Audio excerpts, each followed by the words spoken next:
आते हैं तो ये कहने लगते हैं कि देखिए मैं तो अब एक पिता हूं, पिता होने का हवाला दे करके बचना चाहते हैं चीजों से। और फिर राजपूत समाज, यादव समाज, सबसे पहली चीज कि आपने जो बोया है ना भैया, आप वही काटेंगे।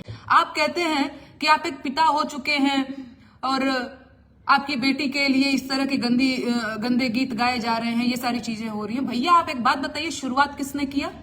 आप ही ने शुरुआत किया है ना। दूसरी चीज, जब आप पिता बन चुके हैं तो आपके अंदर थोड़ी सी गंभीरता तो अब आ ही जानी चाहिए कि आपकी बिटिया बड़ी हो चुकी है।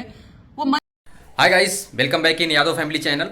अगर आप पहली बार हमारे चैनल पे आए हो तो सब्सक्राइब करना ना भूलें, क्योंकि हम लेटेस्ट अपडेट के साथ लेटेस्ट वीडियो लेके आते हैं। तो चलिए हम स्टार्ट करते हैं। एक हमने लाइव देखा था नेहा सिंह राठौर का। नेहा सिंह राठौर, आपकी अकल क्या घास चरने गई है? आप खुद को समझती क्या हो? आप खुद को क्या समझ के आप लाइव आके खेसारी लाल यादव के खिलाफ बात कर रही हो? दुनिया खेसारी लाल यादव के साथ में है, क्योंकि एक छोटी सी बच्ची के साथ एक गलत हुआ है। इस तरह के गाने, अभद्र टिप्पणी करना एक हमारे तो लग रहा है कि खामोखाम पूरा ही गलत है, जो कि उस बच्ची का इस इंडस्ट्री से कुछ काम लेना देना नहीं है। हाँ, आप आके उस पर टिप्पणी करते हो कि जैसा आप खेसारी लाल यादव पहले से किए हो वैसा ही हो रहा है, तो आपको क्यों चुल हो रही है? आपने यही वर्ड यूज़ किया है। अगर आपने किसी ने अगर वीडियो देखना है तो लाइव जाके सर्च करके देख सकता। हालांकि मैं उस गंदे लोगों का वीडियो अपने वीडियो में नहीं दिखाऊंगा, क्योंकि मेरी वीडियो गंदी हो जाएगी। तो मैं आपको ये बताना चाहता हूँ नेहा राठौर कि सबसे पहले भोजपुरी में नाम लेके गाने वाला शख्स मनोज तिवारी जी हैं। रिंकिया के मम्मी, चिंकिया के पापा, बगल वाली, ये सब नाम दे के गाने वाला इंसान कौन है? भोजपुरी के बहुत बड़े बादशाह मनोज तिवारी। अगर अब भी आपके दिमाग में गोबर घुसा है तो आप दूसरा शख्स बताता हूं कि नाम लेके गाने वाले शख्स पवन सिंह जी हैं। लुलिया, ये लुलिया नाम विदेश से नहीं आया है, ये पाकिस्तान का नाम नहीं है। इंडिया में गाँव में घर में बच्चियों के नाम रखते हैं लोग लुलिया। आपके कलम घास चरने गई है, आपको बस खेसारी लाल यादव दिख रहे हैं। तीसरे नंबर पे आते हैं निरहुआ, जो कि अभी भोजपुरी जुबली स्टार है। निरहुआ जी गाए थे अम्रपाली हो।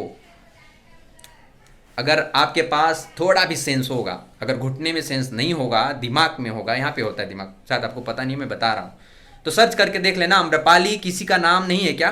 किसी के घर में बच्चियों का नाम नहीं है, बहन का नाम नहीं है, माताओं का नाम नहीं है, लेकिन आपको सिर्फ खेसारी लाल यादव दिख रहे हैं। आप आ गई अपने पॉलिटिक्स का रोटी सेकने खेसारी लाल यादव के मुद्दे पे, क्योंकि पंकज सिंह राजपूत है। आपने कहा है कि सोचो, कुछ लोग ऐसे कहेंगे मुझे फर्क नहीं पड़ता था। आपके आने से लाइव क्या घंटा यादव जी को फर्क पड़ता है? तो इसलिए मैं बोल रहा हूं आपको कि कुछ बोलने से पहले सोच लिया करो। लाइव आना, आप बोलते हो ना कि फट से आके खेसारी लाल यादव रोने लगते हैं, आप क्यों आती हो? आपको क्या जरूरत है लाइव आने की? आप क्या सेंसर बोर्ड हो क्या भोजपुरी के? आपको आने की क्या जरूरत है? आप भोजपुरी में कुछ हो ही नहीं, जो अपने पॉलिटिक्स के गाने गाती हो, पॉलिटिक्स में रहो ना। भोजपुरी में कूदने का आपके लिए कौन बोला यार? तो दोस्तों, कैसे लगी मेरी वीडियो एक बार जरूर कमेंट करके बताइए नेहा सिंह राठौर के इस मुद्दे को। और फिर से एक बार मैं बोल रहा हूँ, चैनल सब्सक्राइब कर लीजिए। फिर मिलते हैं नेक्स्ट वीडियो में, तब तक के लिए जय हिंद, जय भोजपुरी।